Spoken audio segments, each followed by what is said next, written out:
Welcome back to Andersen Acres. We're in the kitchen again tonight, and today we are going to make a chocolatey yeast bread. This is a great dessert bread that has a nice nutty filling and a nice glaze on top. It's a fantastic dessert bread that everyone will love because it's primarily chocolate. So let's get started. First, you're going to need about 3/4 of a cup of milk. Okay? You're going to want about 1 teaspoon of vanilla extract. So you don't need too much, but this is a sweet bread and the vanilla really helps punch it up.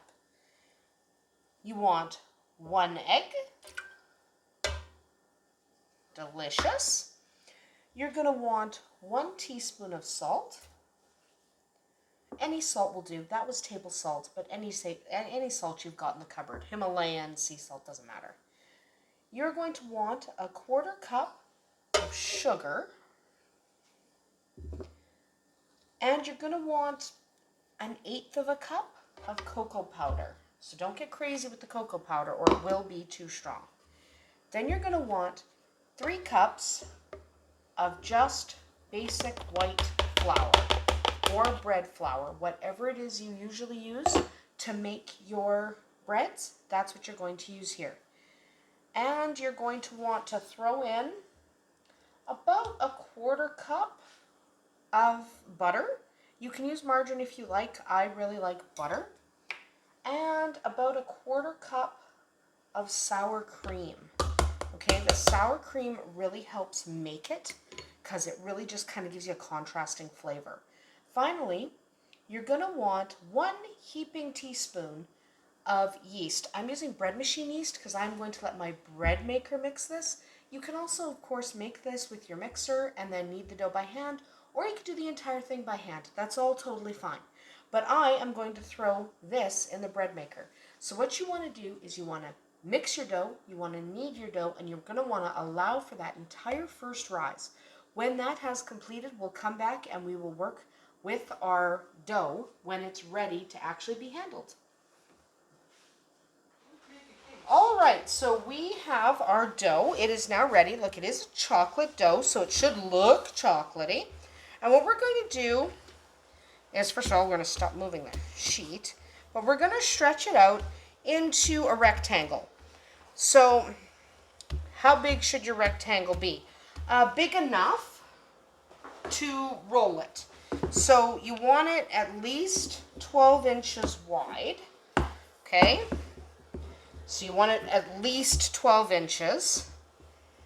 And then you want at least 9 inches. So at least 12 by 9, roughly.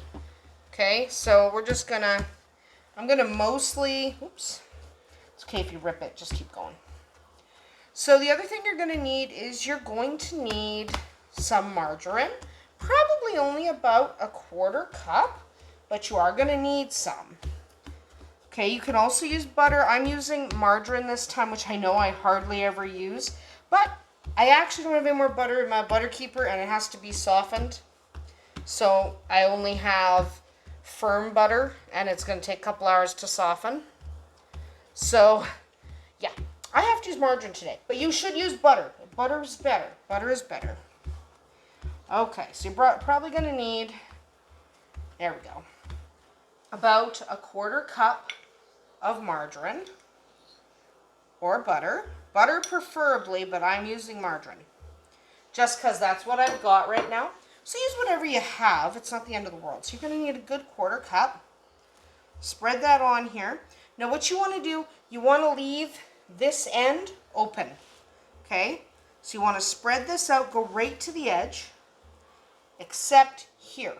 So usually I tell you not to go quite to the outside edges, but this time you should, because we're going to actually turn this into a really cool kind of roll.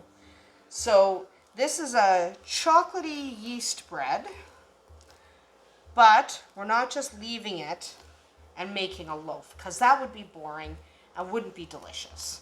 It'd be tasty, but it wouldn't be totally delicious. So we are going to, there we go. Good enough. Okay, good enough.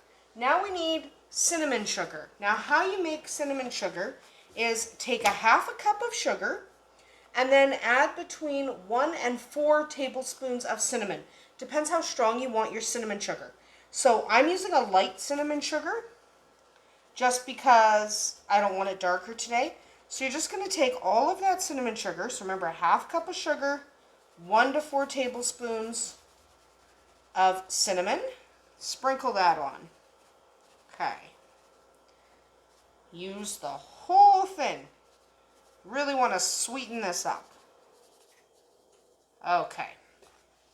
We're using the whole thing. There we go. Now what we're going to do is we're going to take this and roll this up.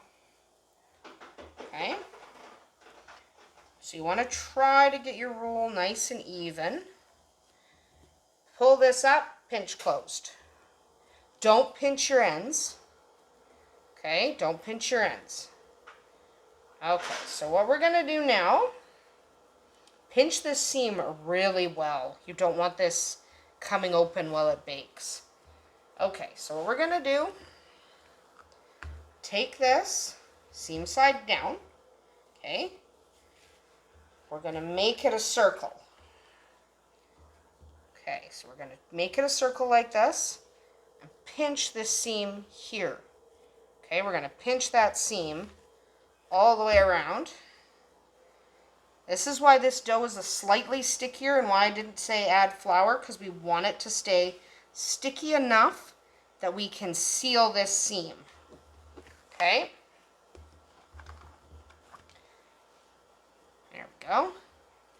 Now we're going to do, we are going to get our baking sheet. You want to do something to keep your baking sheet from sticking. Okay? We're also going to kind of rearrange our ring. Okay? Try to make it the same thickness all the way around. So you want to make sure you have enough room on your cookie sheet and that nothing sticks.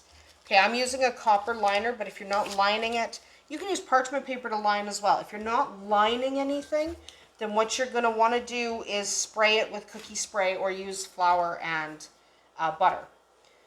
So now what we're going to do, we're not going to cut all the way through. We're going to cut most of the way through. Okay? Cut. Cut. So you still want this to be connected. Okay? So we're just going to go around, cut that. Remember, not all the way through. So you're not going all the way through. You're going most of the way through. Okay? This is going to look really cool afterward. So you can make them however big you want. You can do an inch, you can do 2 inches, but I do about an inch. Take them, give them a pull, rotate. Take, pull, rotate. Give them a press with your hand. Okay? Pull. Make sure you're always turning them in the same direction. So you don't want to turn one that way and the other one the opposite direction. So I'm pulling and turning, giving it a press. Okay?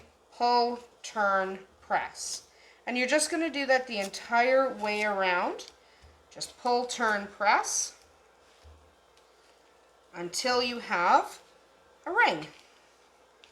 Then we're going to set this aside and we're going to let it rise. So you're going to want to put it somewhere decently warm. Okay, somewhere decently warm. I'm sticking mine in my oven, honestly, but I'm going to cover it. So kind of fluff your ring so that it kind of looks even and nice. And that looks pretty good. So we have to set this aside to let it rise, and we're going to let it rise for probably an hour because we want it to double in size. So you notice my hole got bigger as I pulled and twisted. That's what you want. So you have everything nicely lined up. We're going to stick it away to let it rise. Cover it with a damp tea towel if you like. But either way, we need to set this aside, let it rise for at least an hour or until it's doubled in size. We'll come back once that's happened. All right, so they have risen. They're looking good. We are now going to bake them. You're going to want to preheat your oven to 350 degrees Fahrenheit, and you want to bake your ring for 25 to 30 minutes until they're kind of a golden brown. You do want to make sure they're cooked. You don't want them to get overcooked. You don't want the bottoms too dark. So we'll come back as soon as they are baked. Remember, 350 degrees Fahrenheit and 25 to 30 minutes. Keep an eye on them. We'll come back as soon as they're baked. And there we go. There is our delicious, very delicious, rich chocolatey bread, done in almost a cinnamon bun, but not quite, and shaped into a ring. Try these out at your next gathering. If you want to eat one, you just grab them and pull. You can put some icing on if you like. You can either use a store-bought icing or make yourself a vanilla glaze with a little milk and icing sugar, also known as powdered sugar. We're not going to do that because nobody wants that here tonight. So we're just leaving them as is. So like I said, if you want one, you just grab and rip. And there are your rolls. These are wonderful on a dinner table because they just look awesome. You can also put, if you want, a little bowl with some glaze or icing, frosting of some sort in the center. And you can just dip your rolls in or use a spoon and scoop some out. The possibilities are endless, so give this a shot. Hopefully your family will like it as much as mine does. That's about it for us here tonight at Andersen Acres. We'll see you tomorrow.